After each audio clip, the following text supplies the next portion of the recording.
Señores, hablaremos de la reconstrucción de París y del barón de Haussmann. Apenas Napoleón III se transformó en el emperador de los franceses, se inició en París una serie de modificaciones que transformaron el aspecto de la ciudad. La ciudad de París que hoy conocemos no es la ciudad del Renacimiento, ni la de Enrique IV, ni la de Luis XIV. Es la ciudad del barón de Haussmann, es la ciudad de Napoleón III. Este señor Haussmann fue comisionado por Napoleón III para transformar el aspecto de la ciudad. Haussmann era un urbanista y político partidario del Segundo Imperio. Había nacido en 1809 y llevó a cabo el mayor proyecto de renovación urbana de los tiempos modernos. Estas modificaciones tenían un motivo claro y explícito que después fue olvidado, pero era este. El diseño urbano del siglo XIX estaba destinado a facilitar el movimiento de las tropas indispensables para reprimir a las masas. Era así el asunto. París había vivido revoluciones bastante cercanas, la de 1830, la de 1848, y se planeaba la ciudad para reprimir los movimientos de masas. En 1853, el día en que Haussmann prestó juramento como prefecto del Sena, Napoleón III le entregó un mapa de París y allí había trazado con 4 colores diferentes que indicaban la urgencia relativa de cada proyecto, las calles que se proponía construir. Y este mapa se convirtió en el plano básico para la transformación de la ciudad. Apenas se empezó a laburar, Haussmann le pusieron un sobrenombre, el mote de el perfecto demoledor. Destruyó las 3/4 partes del tejido urbano de París, particularmente el que correspondía a la época medieval y renacentista, y construyó nuevas fachadas uniformes, calles rectas, y procuró conectar el centro de la ciudad con los distritos exteriores. Todo lo reedificaba con un nuevo material característico más tarde de la Torre Eiffel. Hierro. Le decía a sus arquitectos, hierro, nada más que hierro. Para hacer las calles del bosquejo que le había dado Napoleón III, Haussmann hizo construir altísimas torres en las 4 puntas de la ciudad, y allí hacía subir a sus ayudantes, a los que llamaba geómetras urbanos, para que trazaran con compás y regla unas calles rectas que atravesaran la capital. Estos geómetras dirigían su atención especialmente al norte y al noreste de la ciudad, que era zona de casas de obreros, talleres, pequeñas fábricas, porque Haussmann quería separar y dividir las comunidades de los pobres con los bulevares por los que discurría el tráfico, ¿no? Bulevares que crearon un muro de vehículos tras el cual se hallaban fragmentados los distritos pobres. Si uno observa con atención el diseño de París, va a ver el trabajo de los geómetras. Si uno se para en el patio del Louvre y mira hacia la puerta del Louvre y busca adecuadamente un ángulo, ese ángulo está ahora donde está ahora la pirámide. La pirámide infernal esa. Antes no, pero ahora está la pirámide. Se para en la pirámide y mira, hace pasar su vista por el arco de la puerta del Louvre, de la puerta que da en dirección a la Place de la Concorde, va a ver el obelisco de la Place de la Concorde perfectamente alineado con la puerta que yo le estoy nombrando, pero después, y tan perfectamente alineado como si fueran un solo arco, otro arco, ya que la puerta del Louvre es un arco, una especie de arco de triunfo, y que es l'Étoile, el arco de triunfo. Y eso está perfectamente alineado y queda muy lejos. Son cosas que quedan muy lejos.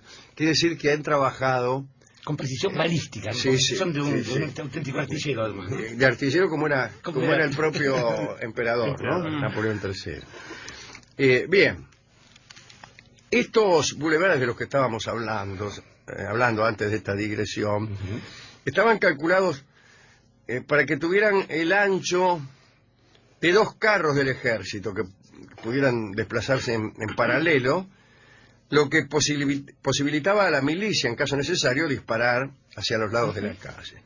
En cuanto a las viviendas, se dispuso la construcción de bloques continuos de edificios, que son los que ustedes ven ahora en París. La ciudad de París es una ciudad con una altura uniforme.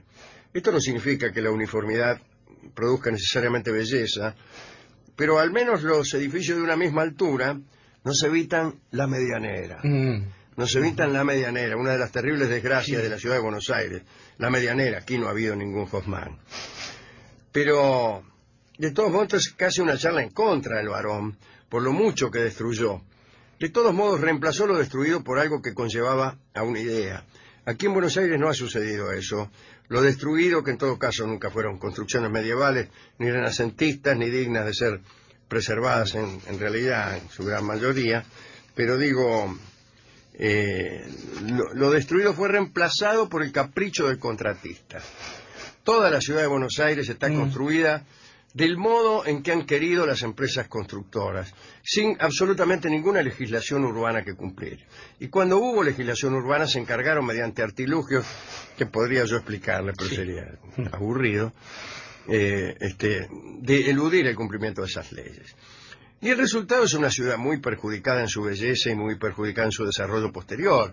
Es muy difícil conseguir que la ciudad de Buenos Aires dé mucho más de lo que hay, porque está estropeada, yo diría que para siempre. Está estropeada por ese enorme legado de edificios de 14 pisos que nos dejaron las décadas del 60 y 70. Un enorme legado del que es imposible desembarazarse. Edificios de 14 pisos, digo, si tenemos suerte, porque lo que sucede es que tenemos uno de 14, uno de 3, uno de 21, uno a 4 luces y un corralón.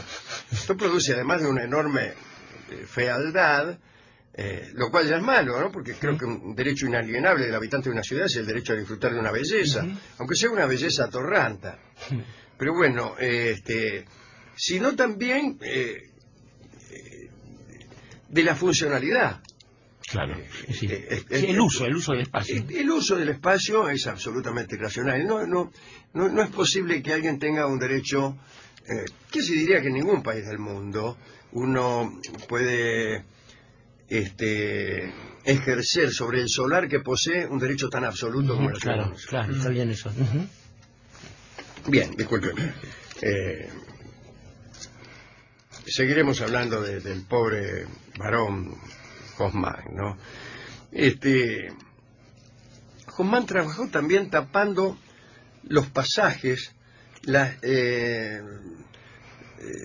los corredores, trató de interrumpir la interconexión entre las viviendas. Uno de los dichos de Haussmann era que la propiedad debía ser más particular que nunca. Mientras se planeaban todas estas cosas, a Haussmann le pasaban algunas otras de orden más privado, ¿no? Hace algún tiempo hablamos de una amante de Napoleón III, a la que él le decía, Margot, la bromista, la rigoleuse. Sí. A Margot le encantaba seducir a los muchachos haciendo cabriolas. Parece que estaba dotada de una enorme agilidad y le encantaba entrar a los salones caminando con las manos mientras se hacía mirar las gambas, imagínense. Bueno, durante un día de lluvia la chica estaba inmovilizada en una esquina y el emperador le tiró su capa desde una calesa para que pudiera cruzar un charco sin problema.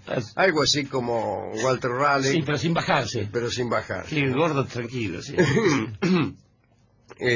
Bueno, tiempo después se convirtieron en amantes y Margot quedó embarazada. En enero de 1864, Margot dejó de salir y en febrero se supo que había dado a luz un niño bautizado Carlos. Todo el mundo atribuyó la paternidad a Napoleón III. Incluso decían que se parecía a este chico. Pero al poco tiempo corrió el rumor de que aquel embarazo y parto eran una farsa. Parece que Napoleón era efectivamente el padre de aquella criatura, pero Margot no era la madre. Napoleón, durante sus amoríos con Margot, la bromista, se había convertido también en amante, nada menos que de la hija del barón de Haussmann, que era una rubia hermosa de 15 años. Bueno. Llamada Valentine. Dicen que era encantadora, precoz y sobre todo muy poco esquiva. Napoleón la había dejado embarazada y el escándalo iba a ser enorme si todos se enteraban de que había dejado embarazada a una chica de 15 años y que además esa chica era la hija de Haussmann. Fue entonces como se dispuso una sustitución para que dejara fuera de escena a esta chica, Valentina. Napoleón le pidió entonces a Margot, que fingiera un embarazo. Valentine fue confinada y cuando el chico nació, se lo llevaron inmediatamente a Margot y el barón de Haussmann respiró porque la farsa había dado resultado.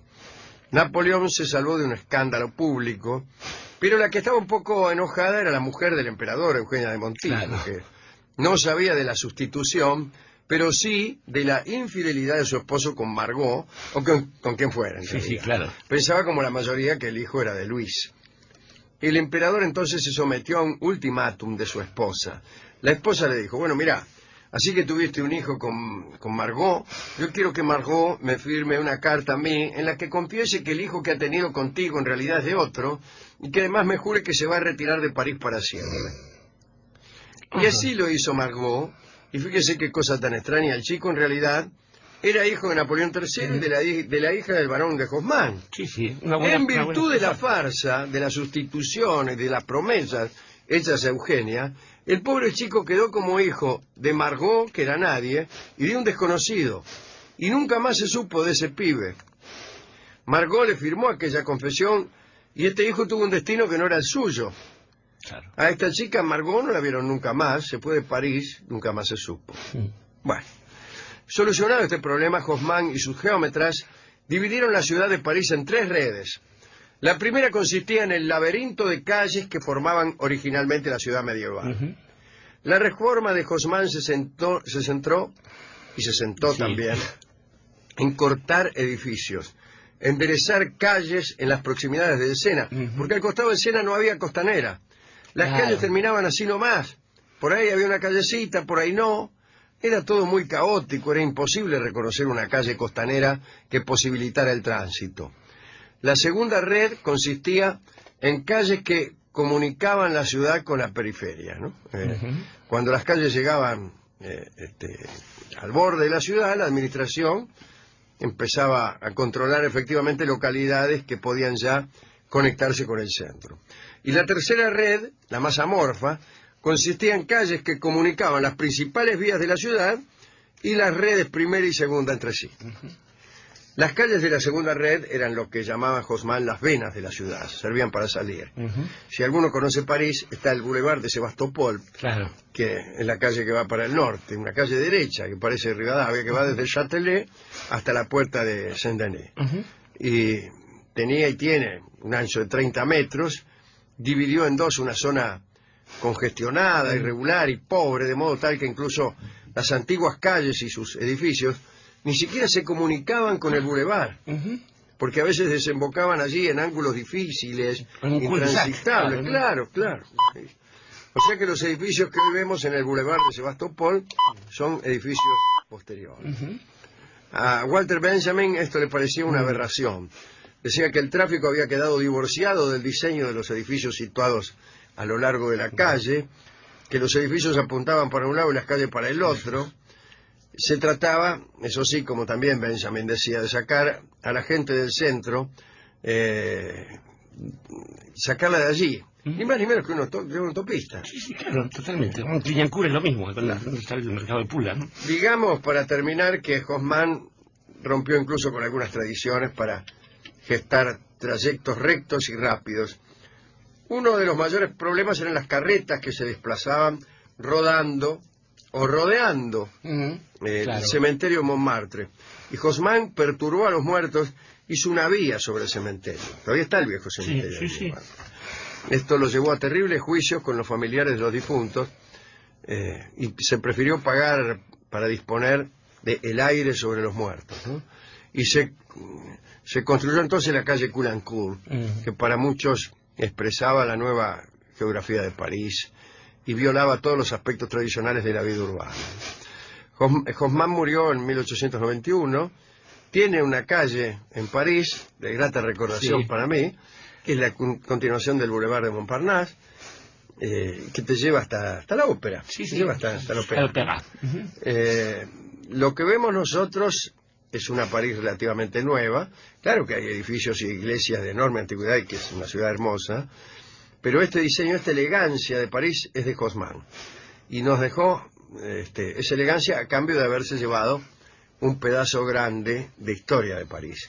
Fue un hombre bastante destructivo, que construyó, sin embargo, la Ópera de París y también el trazado de esas calles en forma de estrella que desembocan en el Arco de Triunfo, que es también algo que le gusta a ciertos turistas, a otros no.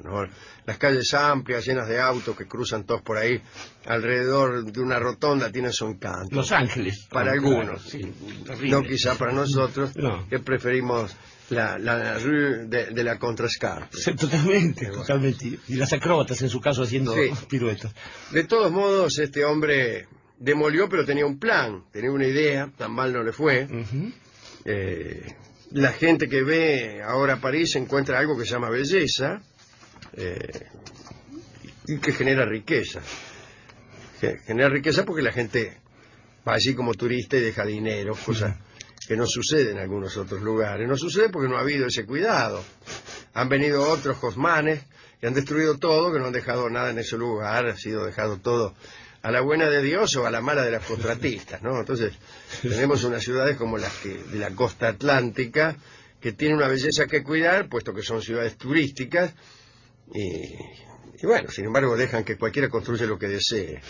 El tipo que vienen y qué sé yo, construyen galpones en la avenida Costanera. En fin, de todo esto ya hemos hablado suficientemente. ¿A quién quiere dedicar esta recordación del amigo Haussmann?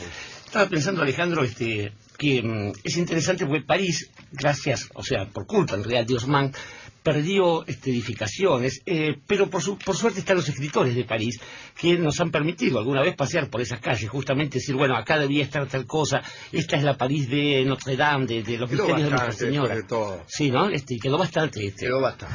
Ahora bien, estaba pensando también que el problema con estos relatos, y esto lo podemos comprobar en una ciudad donde quedó mucho, es el eufemismo. Digo, allí donde se dice modernidad, se está diciendo según las intenciones. Allí donde se dice fluidez, se está diciendo represión. Y allí donde se dice finalmente belleza, se está diciendo conveniencia. Este es el problema, la diferencia entre el capitalismo y el humanismo, quizás, ¿no? Pensar cuáles son los fines últimos de una política, de una determinada actitud. Después estaba pensando también que esta idea de faire, el mot faire, esta idea del hierro, es curioso porque tiene que ver justamente con una obsesión en la cual lo importante es producir, pero producir para quien, digo, lo que no aparece, como bien dice Walter Benjamin ahí, es el hombre. Entonces tenemos edificios, tenemos prolijidades, pero pensadas quizás para alguien que está mirando desde afuera, no para alguien que esté viviendo y sintiendo París desde adentro y haciéndose cargo de eso. Lo que alguna vez también nos había advertido San Agustín. Ojo con las ciudades y ojo con el mal en las ciudades, porque las ciudades finalmente no son nada, las ciudades no son nadie. Las ciudades son o la ciudad de Dios o la ciudad de los hombres. Los que son responsables son los tipos, ¿no? Usted sabe que muchísimos escritores estaban indignados ante esto. Ahora ya pasó, incluso aquello que era nuevo ya se ha convertido en tan viejo y tan tradicional que es entrañable igualmente. Pero recuerdo una frase de Anatole France que decía que los bárbaros, los visigodos, que destruyeron tantas ciudades de la antigüedad clásica, eran mejores que Haussmann, porque por lo menos no construían en su lugar los adefesios que Haussmann construía. Y también es injusto porque además sabemos que no fue Alarico el gran destructor de Europa, se la chantaron encima. Pero también pensaba, es curioso porque la París, esta París que es la de Napoleón III, la del Barón d'Haussmann y todo esto, también es esa París que nosotros recibimos en el tango ya mitologizada, porque nuestros tangos hablan de los años 23, 1920, 1930. Incluso alguien que la Tour Eiffel ya estaba, que no estaba construida en el momento que estamos describiendo, porque es de la exposición ya forma parte del mito, claro. Y entonces uno mira desde ahí y piensa también nostálgicamente, por ejemplo, en ese momento donde quizás acá no hubo un Haussmann, hubo un Ditela, un intendente de Buenos Aires que fue el encargado de reproducir justamente para el proyecto que desemboca en el presidente Roca, la capital de ese país ordenado, con los mismos bulevares Haussmann, es decir, con diagonal norte y diagonal sur. cómo habrá cambiado tu calle Corrientes, Sí, su Pache también, Esmeralda, claro. el mismo arrabal. Eso, alguien ha notado que está floreciendo y un juego de calle se da en diagonal. ¿Qué son esas diagonales? Sin la posibilidad de reprimir para que las masas no lleguen hasta ahí. Tengo malas noticias, señor Ditela, porque en 1945 llegaron, incluso gracias, pese a los puentes. Y los bulevares sirvieron para que marcharan las grandes masas de trabajadores. Y estaba viendo también después que Buenos Aires no sufrió, Alejandro, ni la peste, ni el terremoto, ni el incendio como Londres, ni la invasión de los bárbaros. Sufrió justamente las sucesivas administraciones. Y es más, cuando tuvimos personas que quisieron ocuparse de eso en términos de belleza, por ejemplo, la gente que construyó el Palacio Barolo, ¿no? Pensando en este tipo de cosas, quedaron como maravillosas obras, pero perdidas en medio de una ciudad sin sentido. Una ciudad que para un amigo de este programa, como André Malraux, es la capital de un imperio que nunca existió. Esta pretensión porteña es la que molesta. Esta pretensión en la cual reproducimos una París que a su vez era, digamos, consecuencia de otra, con techos de pizarra en una ciudad donde nunca nieva. Pero creo que también hay otra cosa que reivindicar, y es que, digamos, afortunadamente esta ciudad ha tenido esos momentos de gloria, de pretensión, el Palacio Barolo, están algunas bellezas, una catedral que finalmente algunos dicen que está copiada de la Madeleine, y es una catedral que es 20 años anterior de la Madeleine, nuestro friso de columnas, que no ha precisado ser la capital de un imperio para tener la pretensión de grandeza, y que ha logrado finalmente, en los bulevares para la represión que desembocan en la Plaza de Mayo, glorificar en realidad la presencia del pueblo. Hoy, un día Esa es la grandeza de Buenos Aires. esa es la grandeza de Buenos Aires. Esa es la grandeza de Buenos Y Aires. creo que está bien eso, porque muchas veces... Hay que cuidarla para que no sea demolida Exactamente. como la otra grandeza. Porque ahora sí tenemos una tradición que está fundada en el sudor y en la sangre y en el trabajo de mucha gente. Y es interesante ver también que esa mitología que labraron los poetas, los cantores, los pintores y todo eso, a veces se transforma en esta otra cosa barata, que en una noche como hoy es la reproducción de una tradición sin sentido, porque las brujas no son justamente las que se celebran esta noche, sino aquellas que nos impiden ver cuál es el pasado. Por eso, mejor mirar Buenos Aires desde adentro y no quedarse simplemente anclado en París. Canta Carlos Gardel, anclado en París.